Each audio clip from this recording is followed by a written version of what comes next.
निताय गौर हरि बोल। जय जय श्री राधे। परम प्रेम पुरुषोत्तम उत्तम गो शब्द गोविंद रा शब्द राधारानी मिलित तनु कलि पावन अवतारी श्रीमन महाप्रभु गौरांग सुंदरी परम प्रिय पार्षद श्रील कृष्णदास कविराज गोस्वामी पाद विरचित श्री चैतन्य चरितामृत ग्रंथि नित्य प्रति कथामृत स्वदने काल सायंकालीन हते আমরা आदिलीला अष्टम परिच्छेद आस्वादन করছিলাম।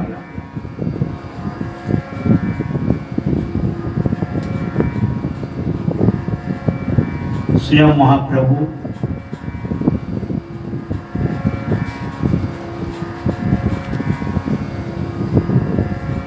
कि प्रकार তিনি जगते प्रेम प्रचार করেছেন, भगवानेर अन्यान्य अवतार अपेक्षा श्रीमन महाप्रभु अवतारेर सर्वश्रेष्ठता सम्बन्धे वर्णन করেছেন।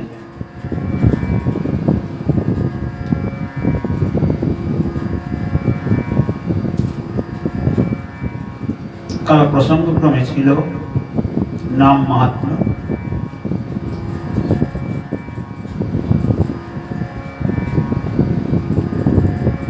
कृष्ण यदि छूटे पाछे भक्ति मुक्ति दिया, बहु प्रेम भक्ति ना दे राखी लुकाइया। कृष्ण भजने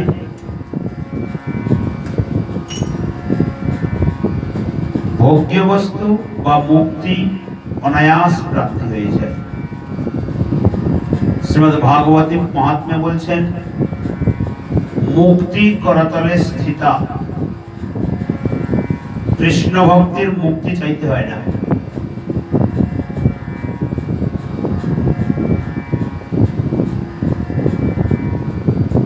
কৃষ্ণ ভক্তির মুক্তি চাইতে হয় না, স্বয়ং এসে করতলে आश्रय ग्रहण करे नेय। किन्तु भगवान परीक्षा नेन। भगवान सन्तुष्ट होवार परे भक्तेर मन की परीक्षा करें। भगवानेर भक्तगणेर मध्य चरमतम सीमा गोपीगण, যার উপরে তো হয় না, তিনি গোপীগণকেও পরীক্ষা করতে পারতেন না। রাসলীলা প্রারম্ভ হলো,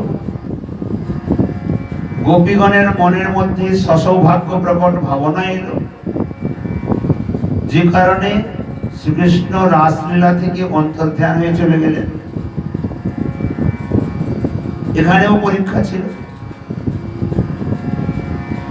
গোপীগণ কৃষ্ণ বিরহের দ্বারা সসৌভাগ্য প্রকট রূপী যে ভাবনাকে দূরীভূত করলেন, শ্রীকৃষ্ণ করুণায় দর্শন দিলেন, প্রকট হলেন। অতঃপর মহারাস হল। মহারাস যখন হয় তখন গোপীগণের চরমতম সীমা প্রাপ্তি হয়ে গেছে। আশা করি এরপরে তো আর কোনো পরীক্ষায় বাকি নাই। গর্বের সঙ্গে তাই এরপরে বলছেন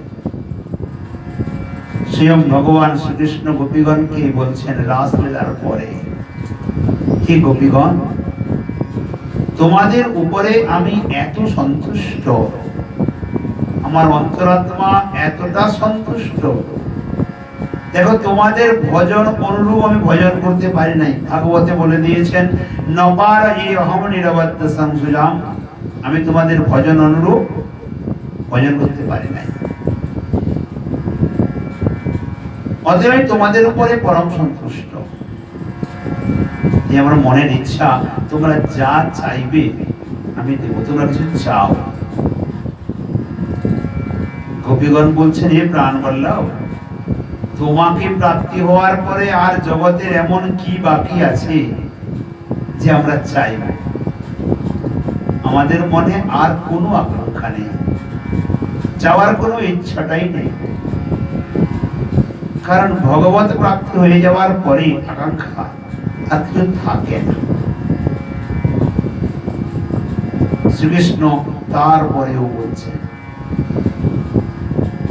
দেখো তোমাদের হয়তো চাওয়ার কোনো ইচ্ছা নেই, কিন্তু আমার দেওয়ার ইচ্ছা খুব। আমার ইচ্ছা পূর্তির জন্য তাও তোমরা চাও, কিছু তো চাও।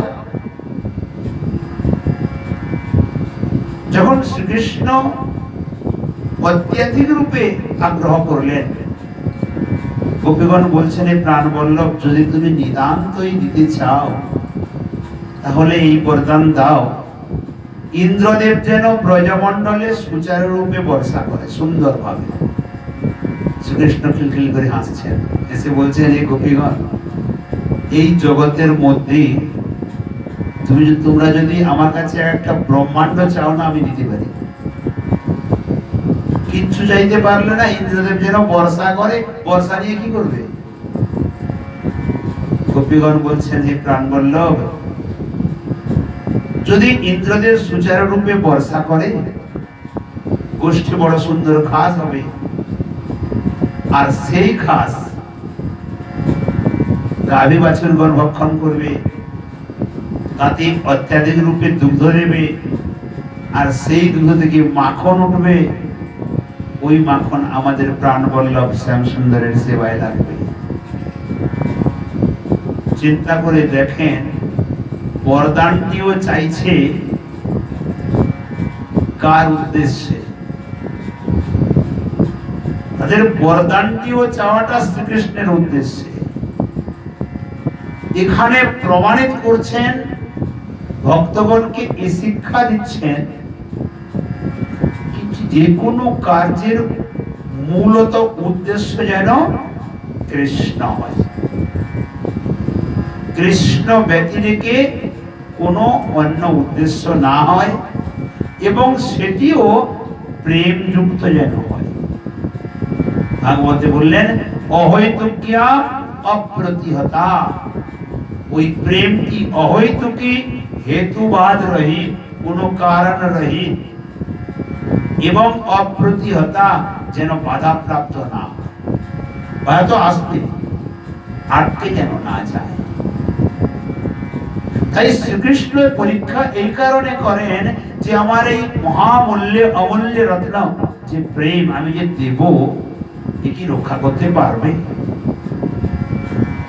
রক্ষা তখন করতে পারবে ওই প্রেমের প্রতি যখন ব্যাকুল আগ্রহ। ভাগবতে বলেছেন কি প্রকার না, উৎকট কৃষ্ণ বিরহ তীব্র তাপতুতা শোভা। কৃষ্ণ বিরহটি উৎকট, চরমতম সীমা হবে, তবে ওই প্রেমটিকে রক্ষা করতে পারবে। বলে যদি না থাকে না, তাহলে ভক্তি মুক্তি দিয়ে, ভোগ্য বস্তু দিয়ে দেন, মুক্তি দিয়ে দেন, পেছন ছাড়িয়ে দেন। এই ভাগবতী বললেন পঞ্চম স্কন্ধের ষষ্ঠ অধ্যায়ের অষ্টাদশ শ্লোকে, রাজনপতির কুরলম্ববতাম যদূনাম দৈবম প্রিয়ঃ কুলপতিঃ ক্বচ কিং করোবঃ আস্ত্বেবমঙ্গ ভজতাম ভগবান মুকুন্দ মুক্তিম দদাতি করচির স্মন ভক্তি যোগম। সুখদেব কি বলছেন, হে রাজন, হে পরীক্ষিত, ভগবান শ্রীকৃষ্ণ আপনাদের অর্থাৎ পাণ্ডবদের এবং যদুগণের কি না ছিলেন? পালনকর্তা, গুরু, উপাস্য, সুহৃদ ও কুলপতি। এমনকি আর তো আর ছেড়ে দাও, কোনো কোনো সময়ে দ্বৈত কার্য অর্থাৎ আজ্ঞানুবর্তী দাস, কিঙ্কর হয়ে গেছেন। এরকম হলেও ভজনকারীদের তিনি মুক্তি দান করেন, মনোভক্তি যোগাম, কখনো তিনি প্রেম ভক্তি দান করেন না। মুক্তি দিয়ে দেন, প্রেম ভক্তি দান করেন না। এই জন্য তো শ্রীকৃষ্ণ অবতারের ঠিক পরবর্তী সময়ে বর্ণন করেছেন না, চিরকাল নাহি করি প্রেম ভক্তি দান, মনে মনে ভেবেছেন। অতএব যে প্রেম এত কিছু হওয়ার পরেও দেন নাই, হেন প্রেম সে চৈতন্য দিল যথা তথা, যেখানে সেখানে ঢেলে দিয়েছে, বিলিয়ে দিয়েছে। আর তো আর জগাই মাদাই পর্যন্ত অন্যের কা কথা, জগাই মাদাই কি পর্যন্ত দিয়ে দিয়েছে। যেখানে গুরু হয়েছেন, সখা হয়েছেন, মিত্র হয়েছেন, উপাস্য আরাধ্য দেব হয়েছেন, শ্রুত হয়েছেন, স্বয়ং কিঙ্কর সেবক পর্যন্ত হয়ে গেছেন। অথচ ওই প্রেম যে প্রেম গৌরী যেখানে সেখানে যেমন তেমন ভাবে লুকিয়ে দিয়েছেন, বলে তাহলে যদি ওখানে তাহলে এই অবতারে দিলেন কেন? না স্বতন্ত্র ঈশ্বর, তিনি স্বতন্ত্র, যেখানে কোনো কারো শাসন চলে না, যিনি নিজের দ্বারাই নিজে নিয়ন্ত্রিত, নিজের ইচ্ছা অনুসারে যিনি সমস্ত কার্য করেন, অর্থাৎ স্বাধীন ভগবান, স্বতন্ত্র ঈশ্বর তিনি। প্রেম নিগুড় ভান্ডার বিলাইল চারে তারে, না কইল বিচার। এর পরেও বলছেন অদ্যাপিও দেখো চৈতন্য নাম যে বা লয়, কৃষ্ণ প্রেম পুলকাশ্রু বিহল সে হয়। গৌরাঙ্গ নামে কৃষ্ণ প্রেমী পুলক অশ্রু বিহল হয়। নিত্যানন্দ বলিতে হয় কৃষ্ণ প্রেমোদয়, আউলায় সকল অঙ্গ অশ্রু গঙ্গা বয়। সম্পূর্ণ অঙ্গ সম্পূর্ণ যেন এড়িয়ে পড়ে, অর্থাৎ প্রেম বসে বিহল হয়ে পড়ে। প্রেমেতে বলে তাহলে কৃষ্ণ নামে হয় না? না, হঠাৎ করে হয় না, হয় হঠাৎ করে হয় না। তাহলে মাঝখানে কিন্তু আছে কেন? না কৃষ্ণ নাম করে অপরাধের বিচার, কৃষ্ণ বলিলে অপরাধীর না হয় বিকার। যদি কোনো দুটি অপরাধ, একটি সেবাপরাধ, একটি নামাপরাধ, আর একটি হলো বৈষ্ণব অপরাধ, এই সমস্ত অপরাধগুলো যদি থাকে, তার মধ্যে সেবাপরাধ কত প্রকারের আছে, আবার নামাপরাধ কত প্রকারের আছে, এগুলো যদি থাকে হয় না। এখানে বলছেন যে অপরাধ দুই প্রকার, এক নামাপরাধ, এক সেবাপরাধ। কোন নামাপরাধ সম্বন্ধে বলছেন, কোন যানবাহনাইতে চড়ে বা পাদুকা পায়ে, জুতো পায়ে শ্রীমন্দিরে প্রবেশ করা নামাপরাধ। শ্রীমূর্তির সেবা পূজায় শৈথিল্য অর্থাৎ শ্রদ্ধার অভাবাদি এই সেবাপরাধের অন্তর্ভুক্ত। দৈনন্দিন স্তোত্র পাঠের দ্বারাই এই সেবাপরাধ দূর হতে পারে, কিন্তু নামাপরাধ সহজে ক্ষয় হয় না। ভজনের অত্যন্ত বিঘ্নজনক এই নামাপরাধ। নামাপরাধ 10 প্রকার। সাধুনিন্দা অর্থাৎ ঈশ্বরের উপাসনাকারীর নিন্দা, এই সব থেকে চরমতম অপরাধ। এর নাম করলেও, ভগবানের উপাসনা করলেও এ নষ্ট হয় না।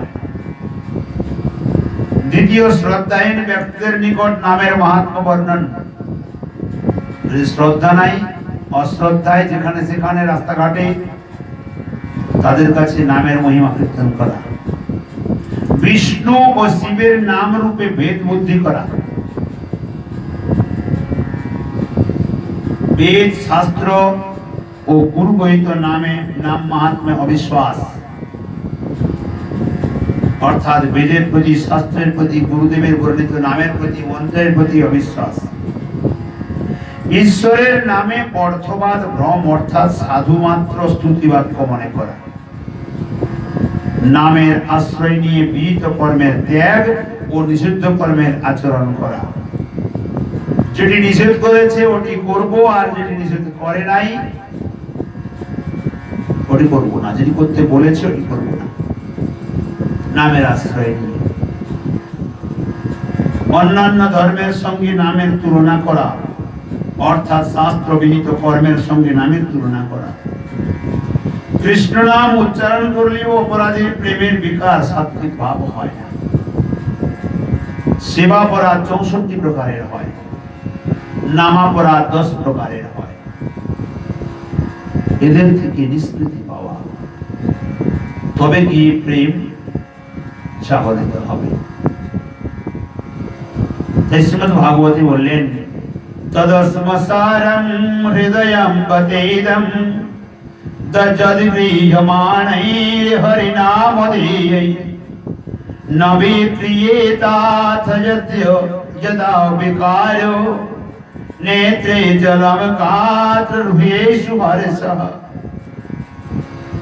শৌনকাদি ঋষিগণ সুত গোস্বামী পাদকে বললেন, হে সুত, হরিনাম গ্রহণের ফলে নেত্রে অশ্রু, খাদ্যে রোমাঞ্চাদি বহির্বিকার জন্মিলেও যে হৃদয় বিকার প্রাপ্ত বা দ্রবীভূত হয় না, সে হৃদয় লোহার মতো কঠিন। অর্থাৎ হরিনাম গ্রহণের ফলে হয়তো নেত্রে অশ্রু প্রবাহিত হলো, বা শরীরে রোমাঞ্চ, হর্ষ আদি বিকার সৃষ্টি হলো, কিন্তু তাতে যদি হৃদয় দ্রবীভূত না হয়, তাহলে ওই হৃদয়টি লোহার মতো কঠিন। এখানে প্রশ্ন উঠতে পারে, যদি হৃদয় দ্রবীভূত না হয়েছে তাহলে অশ্রু কি করে এলো, রোমাঞ্চ আদি কি করে হলো? উঠতে পারে না প্রশ্ন। ভক্তমাল গ্রন্থে এক কামারিনীর চরিত্র বড় সুন্দর বর্ণন করেছে। কামারিনী শ্রীনিবাস আচার্য ঠাকুরের কুটিয়া থেকে অল্প কিছু দূরে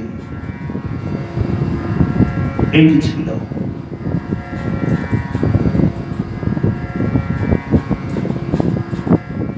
এই কামারের ঘর আচার্যপাদের গৃহে সন্তোষ সেবা চলছিল। বিড়াল তো, তার তো কোনো বাধা নাই, আর কোথাও বন্ধনও নাই। এই সাধু সেবার ক্ষেত্রে বিড়াল পৌঁছে গেছে, আর ওখানে মহাত্মাগণের উচ্ছিষ্ট যে পড়েছিল, মুখ দিয়েছে, খেয়েছে, সেখান থেকে দৌড়ে চলে এসছে কামারের ঘরে। পাশেই কামারের ঘর ছিল। কামারিনী ভোজনে বসেছে, সোজা এসে তার থালিতে মুখ দিয়ে দিয়েছে। বৈষ্ণব বা সন্ত মহাত্মাগণের উচ্ছিষ্ট প্রসাদ কামারিনীর ভোজনের সঙ্গে মিশে গেল। ওই ভোজন একবার মুখে দেওয়া মাত্রেই দেখো ভজনশীল মহাত্মাগণের উচ্ছিষ্টের প্রভাব। এই কামারিনী ওখানে কৃষ্ণ নাম করতে করতে পাগলের মতো নৃত্য করতে আরম্ভ করেছে, এঠো মুখে ওখানে। এই প্রকার পাগলের মতো হয়ে গেছে, উদ্দণ্ড নৃত্য করে, কান্না করে, কি বল হা কৃষ্ণ বলে কাঁদে। কামার তো বোঝে নাই। কামার নিজের পত্নীকে নিয়ে এখন সমস্যায় পড়েছে। এ কি দশা ঘটলো? ভালো মানুষ ঘরে ছিল, খেতে বসেছিল, আর খেতে খেতে হা কৃষ্ণ বলে কান্না করে। ভূতে ধরলো না, প্রেতে ধরলো না, কি হলো? কখন নাচে, কখন কাঁদে। কি উৎপাত। মনে মনে চিন্তা করলো পাশে তো মহাত্মাজির কুটিয়া আছে, একবার যাই। দৌড়ে চলে গেল আচার্য পাদের কুটিয়াতে, গিয়ে বলল, প্রণাম গুরুবার, ঘরের এই পরিস্থিতি, বিনা কারণে ভোজনে বসেছিল, আমার পত্নী উঠে কৃষ্ণ কৃষ্ণ বলে নৃত্য করে, কান্না করে, এখন আমি কি করি? ও তো পাগল হয়ে গেছে, ওকে ভূতে ধরলো না পেতে ধরলো, কি হলো বুঝি না। আচার্য পাল বুঝে গেছেন কি হয়েছে। তিনি বললেন, বাবা, তোমার পত্নী কি কোনো ভূতে ধরে পেতে ধরে নাই? উত্তম বস্তু প্রাপ্ত হয়েছে, কৃষ্ণ প্রেম প্রাপ্ত হয়েছে, বড় উত্তম। কামার বলে আমার এই প্রেম প্রেম দরকার নাই কিছু, ওকে ভালো করে দাও, যেমন ছিল তেমন করে দাও। আচার্যপাদ বলেন, এক কাজ করো, কোন যজমানী ব্রাহ্মণের ঘরের থেকে এক মুষ্টি অন্ন নিয়ে ভোজন করা যাও। যাও। যজমানী ব্রাহ্মণ বলতে যারা কালী পূজা, দুর্গা পূজা, চণ্ডী পূজা, শীতলা পূজা বিভিন্ন জায়গায় করে থাকে না, এবং সেই চাল দিয়ে অন্ন তৈরি করে, তাদের ঘরের অন্ন এক মুষ্টি নিয়ে খাওয়াই দাও, হয়ে যাবে, তোমার স্ত্রী ভালো হয়ে যাবে। খামার দৌড়ে দৌড়ে ব্রাহ্মণ বাড়িতে গেল, যজমানী ব্রাহ্মণের বাড়িতে এক মুষ্টি অন্ন নিয়ে এলো, কামারে নাকি খাওয়াই দিল, সঙ্গে সঙ্গে সমাপ্ত প্রেম, পাগলামি সব সমাপ্ত। বলার তাৎপর্য, যজমানী বিপ্রের ঘরের অন্ন যদি কেউ ভক্ষণ করে, কৃষ্ণ প্রেম সমাপ্ত হয়ে যাবে, থাকবে না। অতএব প্রেম এমন এক বস্তু যা জন্মত হয়ে গেছিল কামারিনীর ভেতরে, কিন্তু ও স্বয়ং বুঝতে পারে না। সৃষ্টি তো হয়ে গেছিল, কিন্তু ও স্বয়ং বুঝতে পারে না। হৃদয়ে দ্রবীভূত হওয়া এক ব্যাপার, আর অঙ্গে হৃদকম্প আদি আসা আরেক ব্যাপার। নামের ফলে শরীরের মধ্যে সাত্ত্বিক বিকার সৃষ্টি হওয়া, এর নামের ফলে হয়ে যাবে, কিন্তু হৃদয়ে প্রেম জাগরিত হওয়া এ খুবই কঠিনতম ব্যাপার। এই জন্য চৈতন্য চরিতামৃতে বললেন, নিত্য সিদ্ধ কৃষ্ণ প্রেম সাধ্য কবু নয়, ওকে সাধনা করে পাওয়া যায় না, যা নিত্য সিদ্ধ। শ্রবণ আদি শুদ্ধ চিত্তে করাই উদয়, অর্থাৎ কৃষ্ণ কথা নিষ্ঠা পূর্বক শ্রবণ করতে করতে, কেবল শ্রবণ করলে হবে না, ওকে শ্রবণ করা এবং শ্রবণের পরে অন্য সময়ে কি কি শুনেছি সেটিকে চিন্তন করা মনে মনে, এবং সেই বস্তুটি নিজের জীবন চরিত্রে লাগানো। এর দ্বারা কি হয় না, যখন কর্ম শুদ্ধ হবে, আমি যেটা শ্রবণ করেছি তার দ্বারা আচরণ শুদ্ধ হবে, আচরণ শুদ্ধ হতে হতে মন শুদ্ধ হবে, তখন ওই চিত্ত যখন বিশুদ্ধিকরণ ঘটে, ও প্রেম আপনা আপনি জাগরিত হয়। তাকে জবরদস্তি করলে হবে না। কেউ যদি মনে করে আমি এর উপরে কৃপা করে দেব, অসম্ভব। কৃপা করে দেব বললে কৃপা যায় না।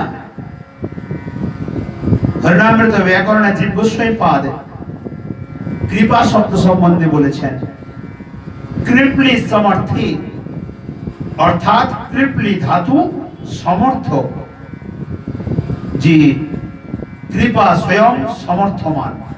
আমাদের দেশীয় ক্ষেত্রে অনেকে বলে, কীর্তনিয়াগণ বা যারা পাঠকগণ বলেন, কৃপা মানে করে পাওয়া। আমি কার্য করলাম আর পাবো, অসম্ভব।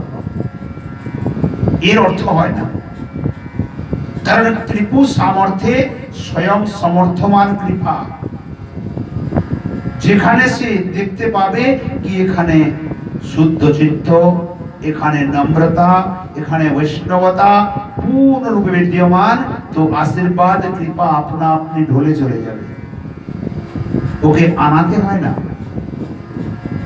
ভগবান যদি চান না ওকে কৃপা করবেন, কৃপা তার বসে নাই। কৃপা স্বয়ং সমর্থমান বস্তু, ভগবানের হৃদয়ে কেউ টেনে নিয়ে চলে আসে, ভগবান কেউ বিবশ করে দেয় কৃপা করার নিমিত্ত। অতঃ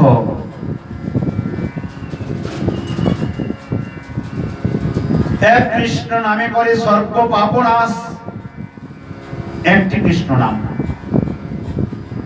জীবের কোন শক্তি নাই তত পাপ করতে পারে। একটি কৃষ্ণ নাম যত পাপকে নাশ করতে সমর্থবান হয়। প্রেমের কারণে ভক্তি করেন প্রকাশ। একটি কৃষ্ণ নামের ফল কত পর্যন্ত দেখো। এক কৃষ্ণ নামে করে সর্ব পাপ নাশ, পাপ নাশ হয়ে গেল, তার প্রেম আসবে। প্রেমের কারণে ভক্তি করেন প্রকাশ।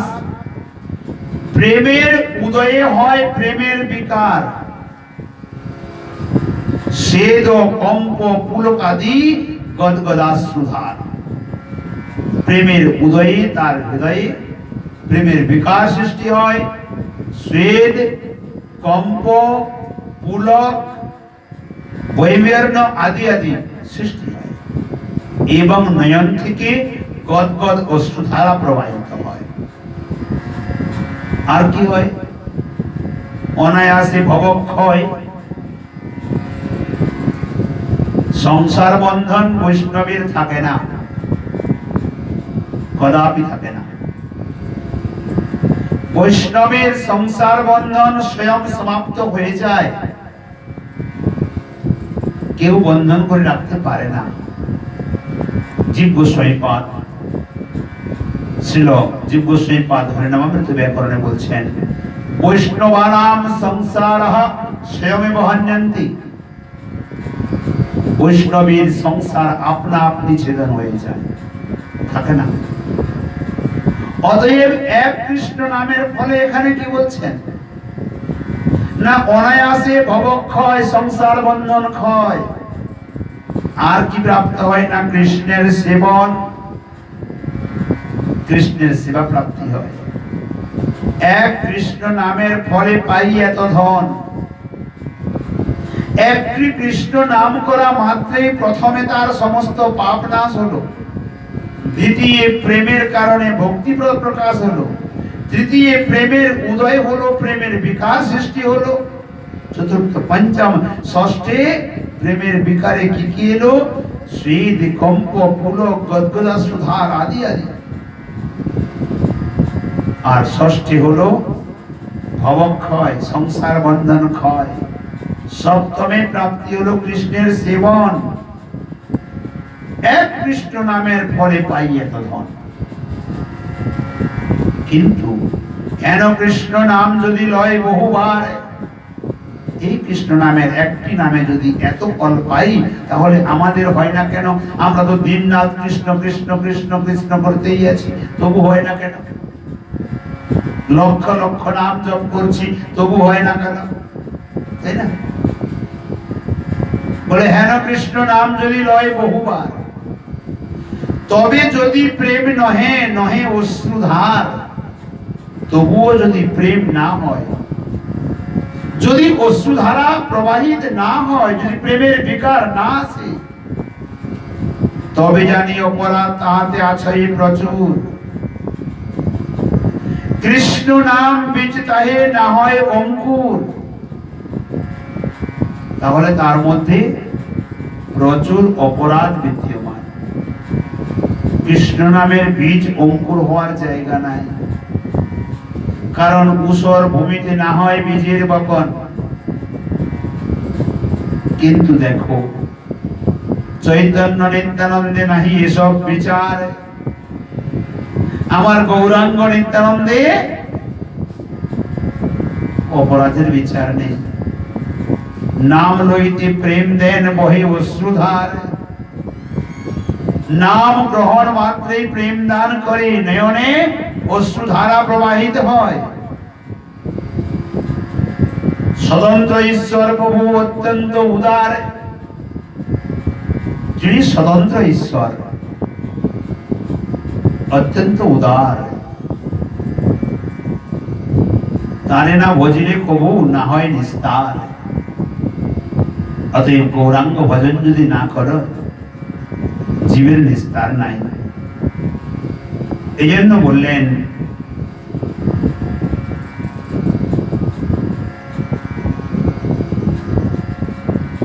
আরে মূঢ় লোক শোনো চৈতন্য মঙ্গল, চৈতন্য মহিমা যাতে জানিবে সকল। সমস্ত জীবগণকে বলছেন, রে মূঢ় লোক, চৈতন্য মঙ্গল শ্রবণ করো। যার দ্বারা চৈতন্য মহিমা জানা যায়।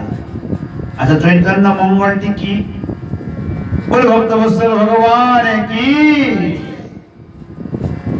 চৈতন্য মঙ্গল কাকে বলে?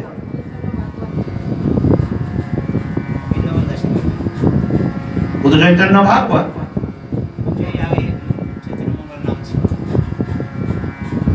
তাই না? চৈতন্য ভাগবতী পূর্বে চৈতন্য মঙ্গল নাম ছিল। তাহলে চৈতন্য ভাগবত কি করে হলো?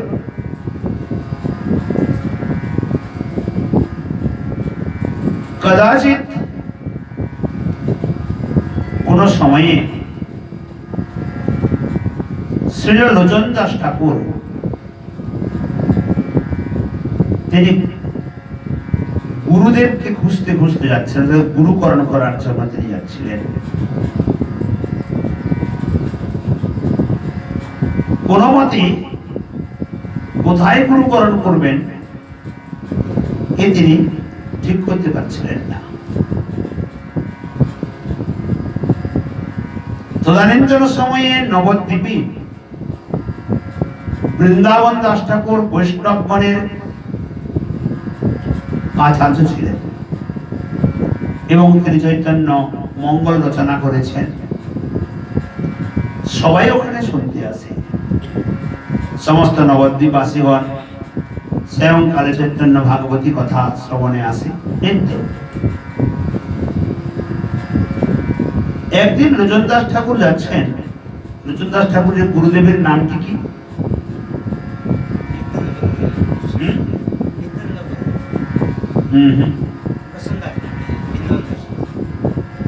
লোচন দাস ঠাকুরের নামটি স্মরণে আসছে না বর্তমানে। তো লোচন দাস ঠাকুর যাচ্ছেন, আর তার গুরুদেব যিনি হবেন তিনি গঙ্গা স্নান করে